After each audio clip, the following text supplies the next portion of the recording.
जी welcome welcome welcome. कैसे हो? बढ़िया? हाँ सर बढ़िया।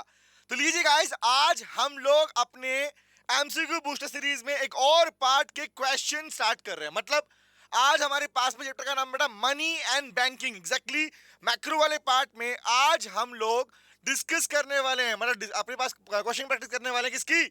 आज हम बात करने वाले हैं बेटा हमारे मनी एंड बैंकिंग वाले पार्ट की।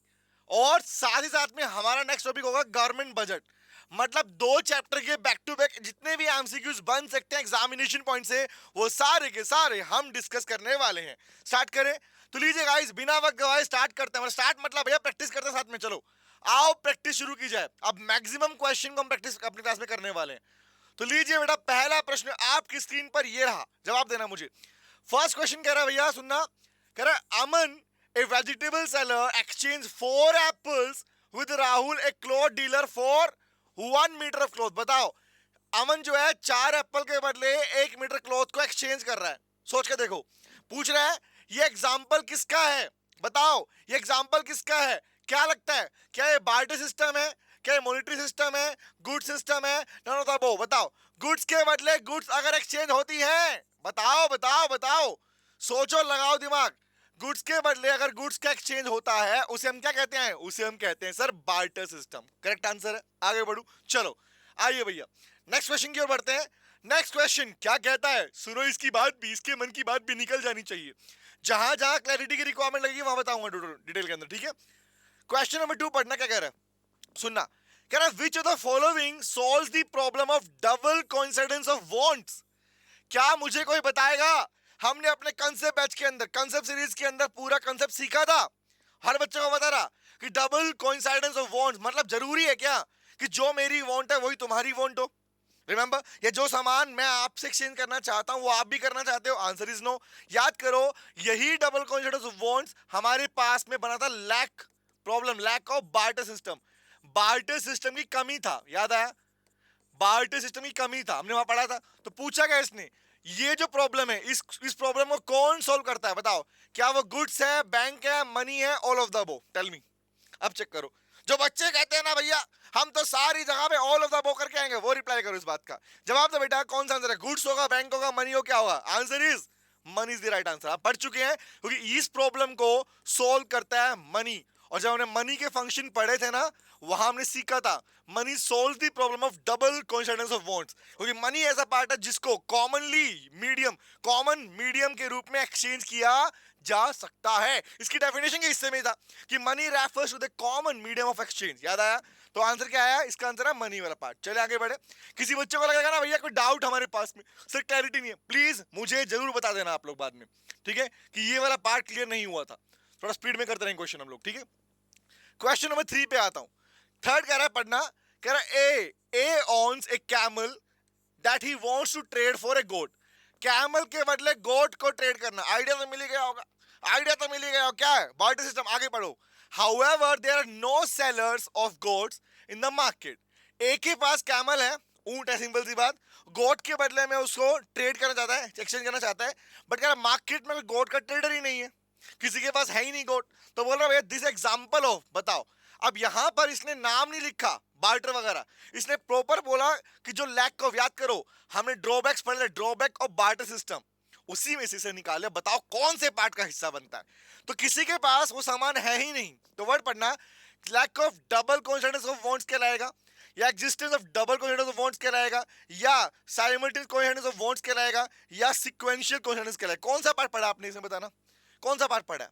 यहां पर वो एक्सचेंज कर ही नहीं पा रहा क्योंकि मार्केट में किसी के पास है ही नहीं। तो क्या बनेगा बताओ?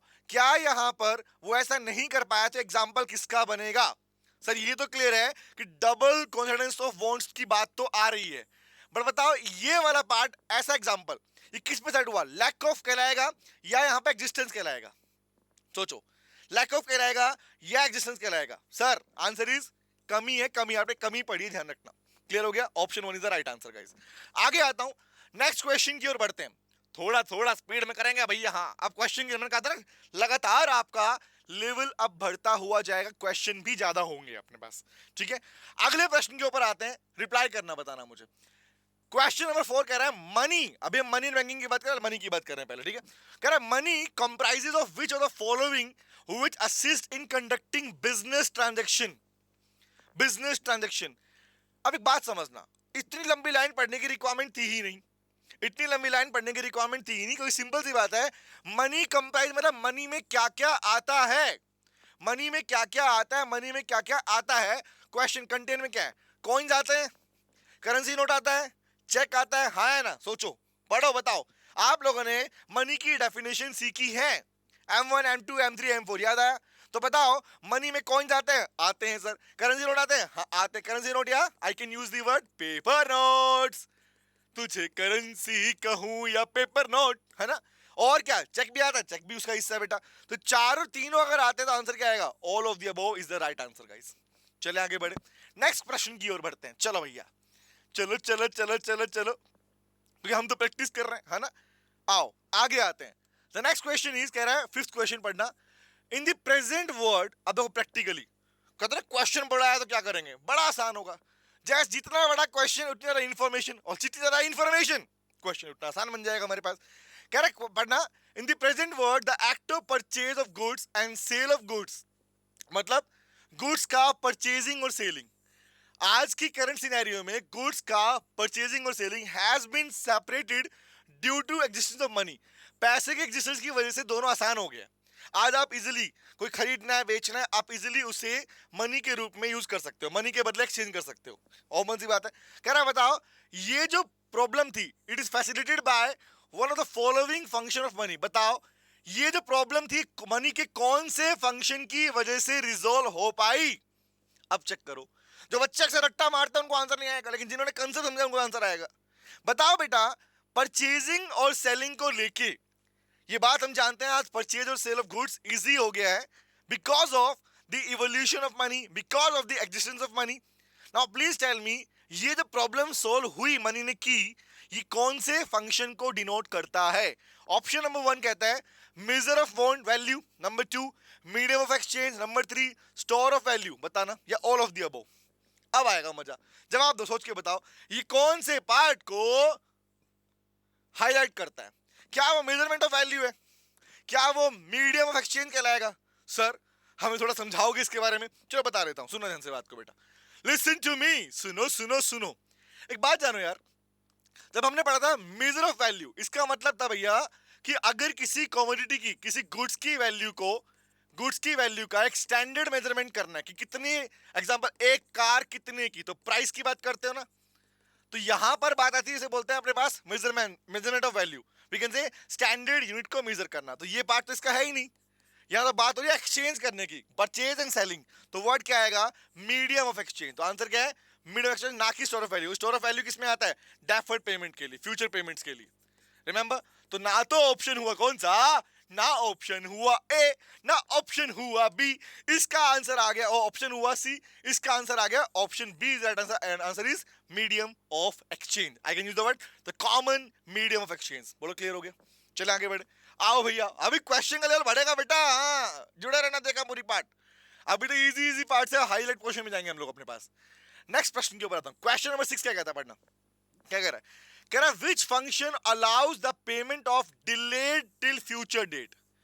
बताओ बेटा, अभी अभी नाम लिया मैंने, बताओ मनी का कौन सा फंक्शन है जो फ्यूचर में पेमेंट डिले होने पर फ्यूचर पेमेंट में हेल्प करता है। आंसर क्या है, क्या ऑप्शन है medium of exchange number 1, measure of value number 3, store of value, and fourth is standard for deferred payment. अगर नहीं पता बताता हूं, याद करो क्लास में सिखाया था मैंने, डेफर्ड का मीनिंग होता है फ्यूचर पेमेंट, या आई can use the word contractual payment, जिनके लिए कॉन्ट्रैक्ट किया, फ्यूचर में होने वाली पेमेंट्स के लिए आप मनी को रख सकते हो। तो मनी कौन सा फंक्शन है बताओ, मीडियम कहलाएगा, नो, मेजरमेंट, ये सारे फंक्शन तो हैं, बट बोला भैया फ्यूचर पेमेंट के लिए कौन सा फ्यूचर मेंशन करता है। Answer is D is the right answer. Money एक स्टैंडर्ड मेजरमेंट है किसके लिए, डेफर्ड पेमेंट करने के लिए, आई कैन यूज कॉन्ट्रेक्चुअल पेमेंट करने के लिए। क्लियर हो गया, आगे बढ़े, आगे आ जाओ भैया, चलो चलो चलो चलो चलो। 6 के बाद आया हमारे पास में 7th क्वेश्चन। 7th क्वेश्चन पे आता है, क्वेश्चन नंबर 7 क्या कहता है, बोल भाई क्या कह रहा है तुम।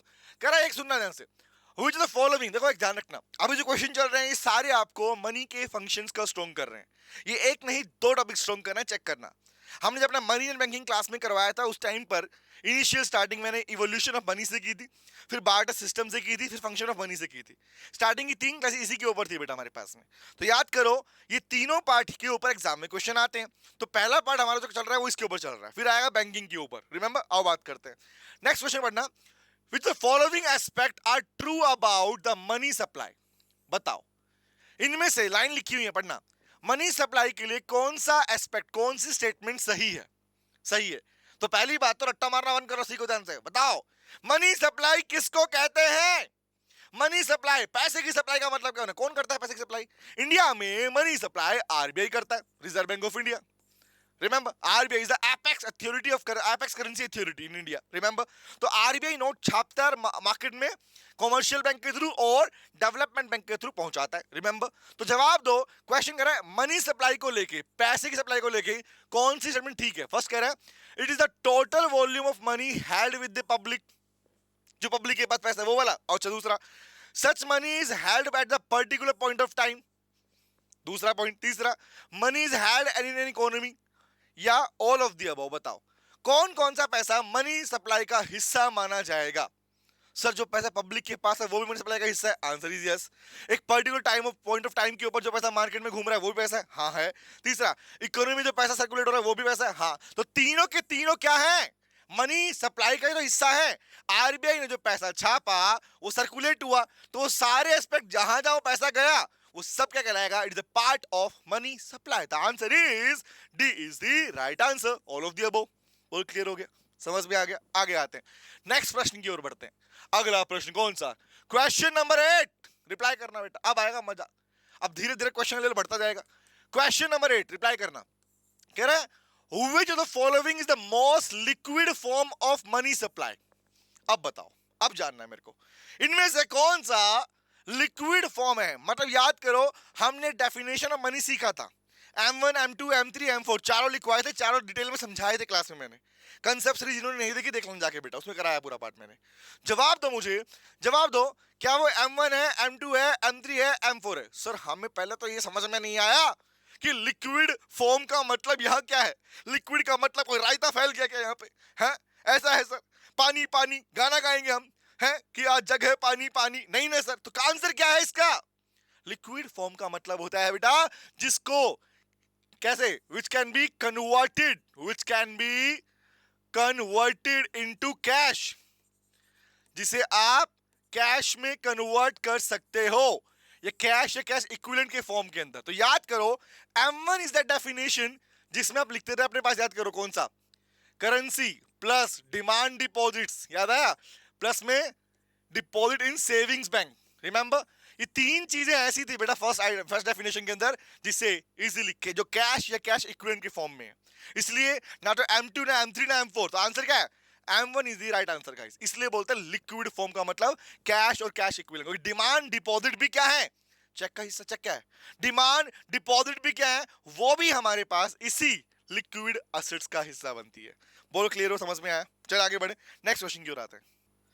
आइए आते हैं नेक्स्ट क्वेश्चन के ऊपर। हमारे पास बेटा कौन सा प्रश्न? कहता क्वेश्चन नंबर 9। क्वेश्चन नंबर 9 क्या होता है? आओ बात करते हैं, जवाब दो। डेफिनेशन ऑफ मनी पढ़ के आए हो, पढ़ाया है? तो M1 and M2 makes makeup किसका? बताओ, अब बताना, इसको जूम करते हैं, बताना मुझे।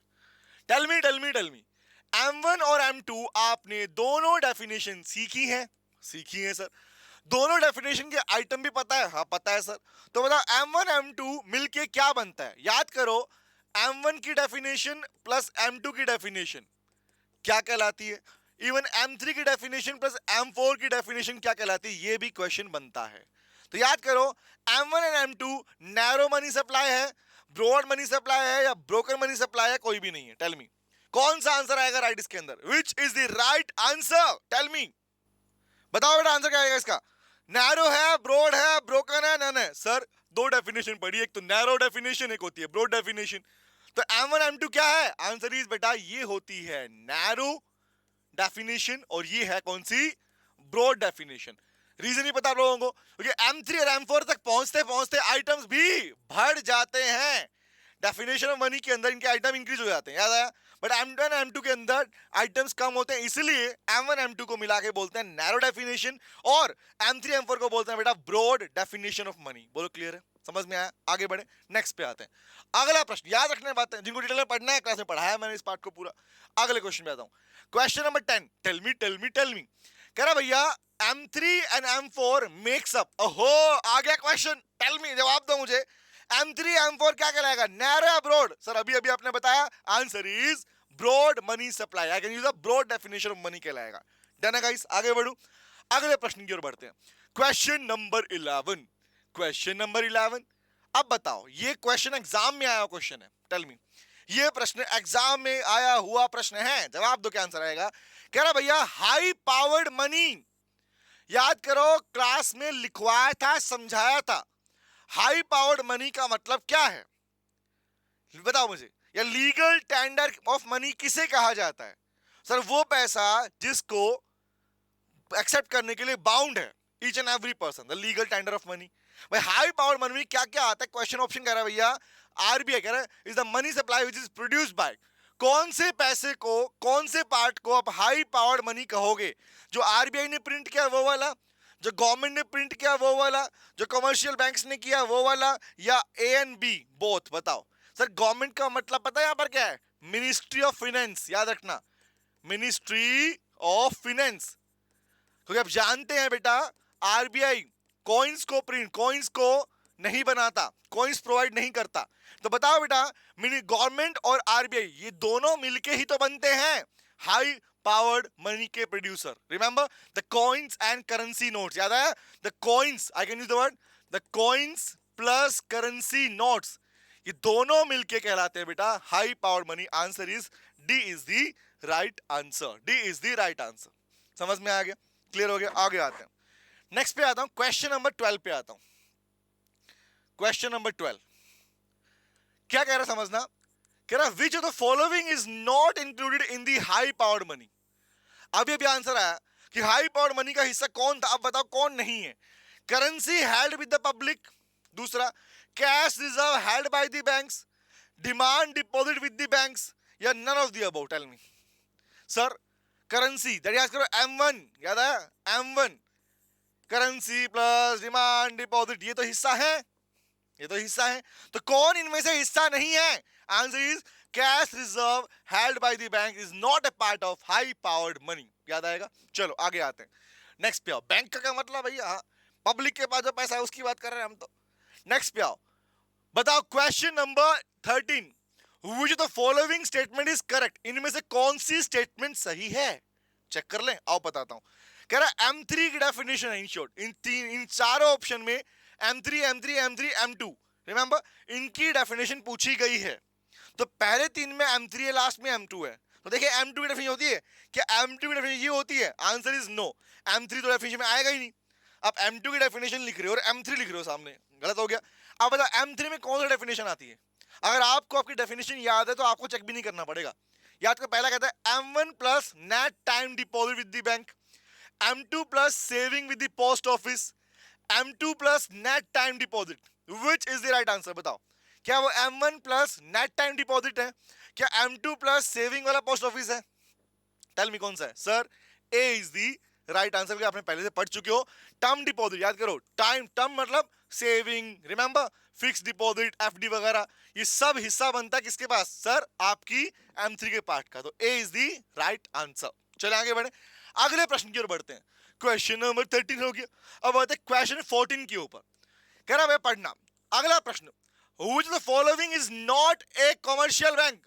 ये तो बता दोगे, बताओ कि इनमें से कौन सा कमर्शियल बैंक नहीं है? स्टेट बैंक ऑफ इंडिया है। अरे बात बताओ, पहले पूछता हूं, कमर्शियल बैंक किसे कहा जाता है? Which bank is termed as commercial bank?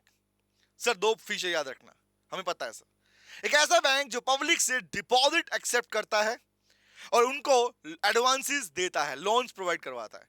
ये दो फंक्शन जो बैंक रोल प्ले कर रहा है, वो बैंक कमर्शियल बैंक की कैटेगरी में आता है। तो बताओ, एसबीआई करता है? करता है। पंजाब पीएनबी बैंक करता है? करता है। आरबीआई करता है? नहीं करता है बेटा, नहीं करता है। कैनरा बैंक करता है? करता है। तो ए भी सही है, ए करता है, बी करता है, सी करता है, बट आरबीआई कभी भी पब्लिक से डिपॉजिट एक्सेप्ट नहीं करता, ना ही पब्लिक को लोन्स देता है, ना ही पब्लिक को लोन देता है। इसलिए सी इज दी राइट आंसर, सी बन गया इसका करेक्ट आंसर। चले आगे बढ़े, नेक्स्ट पे आता हूं। क्वेश्चन नंबर 15 पे आ जाओ बेटा। क्वेश्चन नंबर 15 आ जाओ। बताओ बताओ बताओ, कह रहा भैया 15 which is of the following is not the primary function of commercial bank। तो अभी अभी आप लोगों ने जाने प्राइमरी फंक्शन में क्या है, दो फंक्शन है, accepting deposit and advancing loans or to the public is the primary function or the primary function of commercial bank। तो कौन सा नहीं है, पढ़ लो, बोला बताओ। डिपॉजिट एक्सेप्ट करना है, हाँ ये तो है। लोन देना, हाँ हाँ ये तो है। तो बोला नोट कौन नहीं है, ये तो है, हाँ है। तो कौन सा आएगा आंसर भाई? अगर सी ये दोनों कह रहा है तो ये भी आंसर ठीक है, ए भी ठीक, बी भी ठीक, सी भी ठीक। तो कौन नहीं है? आंसर इज, ऐसा कोई भी नहीं है जो इसमें नहीं आंसर। तो नन ऑफ द वो is the right answer guys. चले आगे बढ़े, आगे आते हैं क्वेश्चन नंबर 16 की ओर बढ़ते हैं। चलो चलो चलो, हम तो प्रश्न ही प्रश्न करे जा रहे हैं। आओ भैया, ये शब्द का रिप्लाई करना, वो एक क्वेश्चन एग्जाम में आया था, जवाब देना मुझे, सोचो के बताओगे। कह रहा भैया difference between two interest rate. अब बताओ किस इंटरेस्ट रेट के डिफरेंस की बातें की जा रही है यहां पे? किस इंटरेस्ट रेट की बात कर रहे हैं? गेस करो कौन सा इंटरेस्ट रेट की बात कर रहा है सर? दो रेट। एक तो वो रेट जो कि कमर्शियल बैंक आपकी सेविंग के ऊपर देते हैं, याद है, इंटरेस्ट ऑन सेविंग। अक्सर बच्चे बोलते हैं ना भैया कि कमर्शियल बैंक की कमाई क्या होती है? कमाई यही होती है, इंटरेस्ट पे आपको जो रेट मिलता है वो वाला, और आपको जब लोन देता है कमर्शियल बैंक, उन लोन्स के ऊपर आपसे इंटरेस्ट चार्ज करता है। प्लीज प्लीज प्लीज सुनना ये बात, interest on saving, interest on loan. तो लोन पे तो चार्ज करता है और इस पे क्या मिलता है आपको? रेट ऑफ इंटरेस्ट दिया जाता है। तो आज के दिन अराउंड अगर बोलूं तो 3.5% से करीबन आपका सेविंग पे आपको ब्याज मिलता है, बट अब लोन देने जाओगे तो करीबन 13.5% से, नॉर्मल एवरेज बोल रहा हूं, वो लोन आपसे चार्ज करता है। तो डिफरेंस कितना बना? द डिफरेंस 10% है ना, अप्रोक्सीमेटली दिस परसेंटेज ये बैंक की कमाई होती है। तो बैंक की इस कमाई को क्या कहा जाता है? इंटरेस्ट का डिफरेंस ही बैंक की कमाई कहलाता है। तो बताओ ये 10%, 9%, 11% ये क्या कहलाएगा बेटा? इसको नाम दिया जाता है स्प्रीड। क्या बोलते हैं इसको? स्प्रीड। एक और नाम होता है इसका YEELD, यील्ड बोलते हैं। तो स्प्रीड कहो या यील्ड कहो, मतलब सेम है, ध्यान रखना। और यही बैंक की कमाई कहलाती है। तो बैंक की कमाई क्या है? Spread. That is not, bank इस वर्ड को मार्जिन, प्रॉफिट जैसे वर्ड से डिनोट नहीं करता है। तो बैंकिंग लैंग्वेज के अंदर spread is the right word. किसका? कि इंटरेस्ट के डिफरेंस का, और दूसरा कि उसकी कमाई का, कमर्शियल बैंक की कमाई का। बोलो क्लियर हुआ, समझ में आया? Question number 16 is clear guys. आ गया हूं क्वेश्चन नंबर 17 पे आता हूं। चलो भैया चलो, क्वेश्चन नंबर 17 कौन सा है? पढ़ना। कह रहा the fraction of deposit to be kept by the bank which can not be given as loan। बताओ, क्लास में पूरा पढ़ाया था मैंने। वो पैसा, सुनना ध्यान से, बैंक के पास, बैंक मतलब कमर्शियल, जब तक आरबीआई का नाम ना यूज किया जाए, जब तक सेंट्रल बैंक वर्ड यूज ना किया जाए, आरबीआई की बात नहीं हो रही है। नॉर्मल बैंक लिख रहा है मतलब कमर्शियल बैंक की बात कर रहे हैं, ध्यान रखना। ये लॉजिकल बता रहा हूं टेक्निकल पॉइंट पे। तो बोला कमर्शियल बैंक की टोटल डिपॉजिट का वो हिस्सा जो वो बैंक, जो कमर्शियल बैंक लोन के रूप में नहीं दे सकता, उसे क्या कहते हैं? क्या उसे सीआरआर कहते हैं, एसएलआर कहते हैं, एलआरआर कहते हैं, या वो बताओ, tell me sir. Cash reserve ratio, statutory liquidity ratio, या legal reserve requirement? Legal, LR मतलब लीगल रिजर्व रिक्वायरमेंट।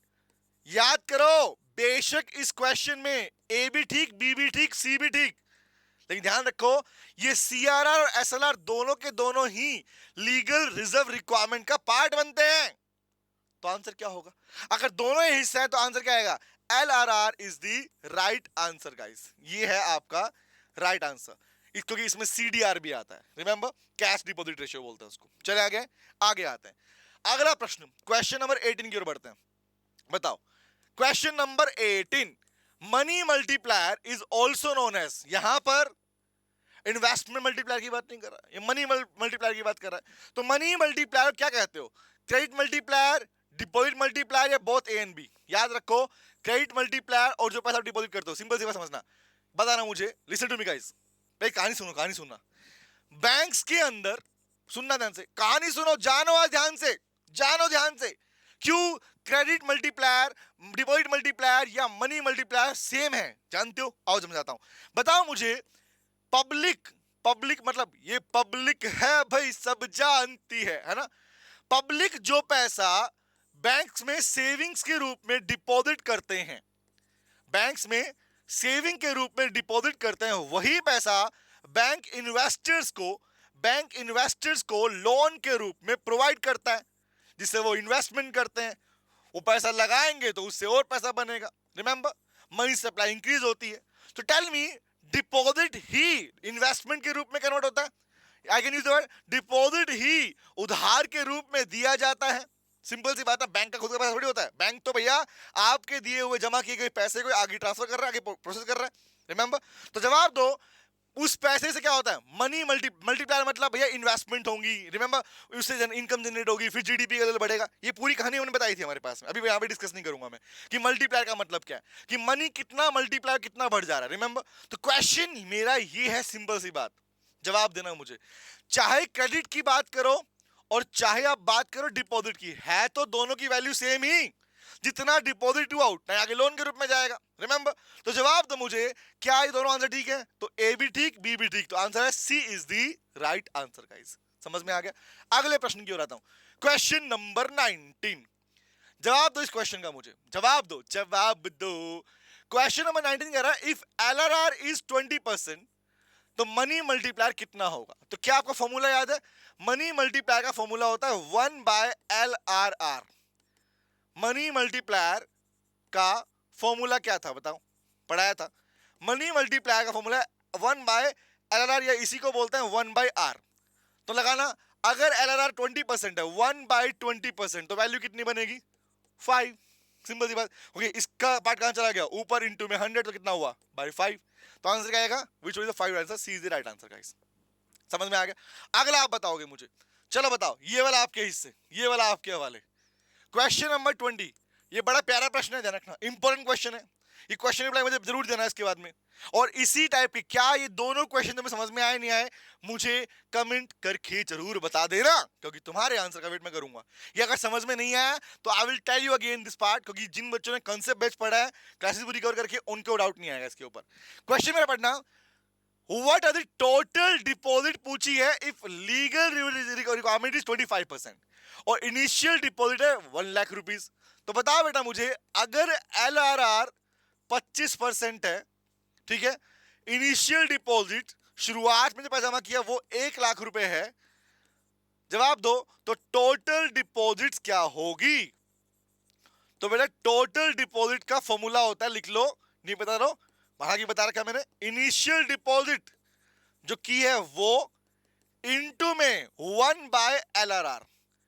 इसका मतलब याद रखो, इसको बोलते हैं मनी मल्टीप्लायर। तो initial deposit into money multiplier, तो वैल्यू कितनी बनेगी? अगर बोलूं 1/25% विल बी 4, तो इनटू में कितना है? 1 लाख इंटू 4 कितना बन गया? इट इज 4 लाख रुपीज का आंसर। देखो 2.5 लाख, 5 लाख, 4 लाख, ओहो मिल गया आंसर। तो क्या है? C is the right answer guys. ठीक है, तो अभी एक काम करेंगे, अभी हम इतने क्वेश्चन करते हैं, बाकी क्वेश्चन करेंगे नेक्स्ट क्लास के अंदर। अभी क्वेश्चन और बच्चे हैं, बहुत सारे प्यारे प्यारे क्वेश्चन बने, अभी लेवल लगातार बढ़ता हो जाएगा क्वेश्चन का। ठीक है, तो हम ये सारे प्रश्न इसमें करने वाले हैं। ओके, अभी जैसे हमारा मनी बैंकिंग वाला पार्ट खत्म होगा, हम स्टार्ट कर देंगे अपने पास किसके ऊपर? गवर्नमेंट बजट वाले क्वेश्चन करेंगे इसके पास। ठीक है, तो होपफुली समझ में आया होगा। कोई भी डाउट आपको किसी पार्ट पे रहेगा तो प्लीज कमेंट बॉक्स में जरूर बताइएगा। क्लास के क्वेश्चन का लेवल हमें और हाई करना चाहिए या इसी लेवल को मेंटेन करना जो भी चल रहा है हमारे पास में, क्योंकि हमने आज थोड़ा हाई किया लेवल को। ये बात मुझे जरूर बताना कमेंट बॉक्स के अंदर। और चैनल को सब्सक्राइब नहीं किया, कर लो बेटा, क्योंकि आपकी पूरी तैयारी करवाने का हिस्सा हमने अपने हाथ में जिम्मा ले लिया बेटा। तो thank you very much. Video like करना मत भूलना और दोस्तों को शेयर करना मत भूलना। Bye bye, take care, bye, take care, bye बेटा, बाय, सी यू। हेलो बच्चों, कैसे हैं आप? मैं CA टीम में संतोष कुमार। मैंने और मेरी टीम ने डिसाइड किया कि जो क्वालिटी एजुकेशन मैं और मेरी टीम एक पर्टिकुलर एरिया में प्रोवाइड कर रहे हैं, उसको पूरे देश में क्यों न फैलाया जाए at the reasonable cost. Under the brand name of COC education private limited. मेरे बच्चों, इस सक्सेस को हमने पाया कॉमर्स के स्टूडेंट्स किसी भी कोर्स के हो, वो पूरे ऑल ओवर इंडिया में बैठ के हमारे कोर्सेज से बेनिफिट ले रहे हैं या ले चुके हैं। हमें जो दूसरों से अलग करता है वो है हमारा डेली डाउट सेशन। हमारा जो एकेडमिक इंस्ट्रक्टर टीम है आपके कॉन्टिन्यूस आपके ग्रोथ पे वो नजर बनाए रखता है और आपको कॉन्टिन्यूस बेसिस पे मोटिवेट करना आपको स्टडी के लिए। मेरे बच्चों, कुछ रिव्यूज पूरे ऑल ओवर इंडिया से आए हैं, मैं चाहता हूं कि वो आपसे शेयर करूं। This is Komal Mishra of class 11. I am Vishal, preparing for CA Foundation. Hello, my name is Anshika and I'm doing CA Intermediate. Ayaz from Bihar, student of CUC since class 11th and now in founded. I have purchased my CMA intermediate classes from COC Education. Hi everybody, this is Rahul. I am currently pursuing the CMA finals. मैंने YouTube पर पहली बार संतोष sir का class देखा, उनके पढ़ाने का तरीका मुझे बहुत ही पसंद आया। Very thankful to Santosh sir. He is really a very nice teacher. अगर मैं संतोष सर के टीचिंग स्टाइल के बारे में बात करूँ तो आपको महसूस ही नहीं होगा कि आप वीडियो क्लासेस में बैठे हो, आप लाइव क्लासेस में बैठे हो। Santosh sir has cleared all my doubts and he gives a very tagda answer to our accountancy. Thanks to COC, my concepts are pretty clear, my doubts get clear right away and I'm even able to score a good mark. इसलिए मैं संतोष sir का दिल से thank you so much कहना चाहता हूँ। आइए आप भी हमारे साथ ज्वाइन करें और सक्सेस के पाथ पे आप भी हमारे साथ अपने सपनों को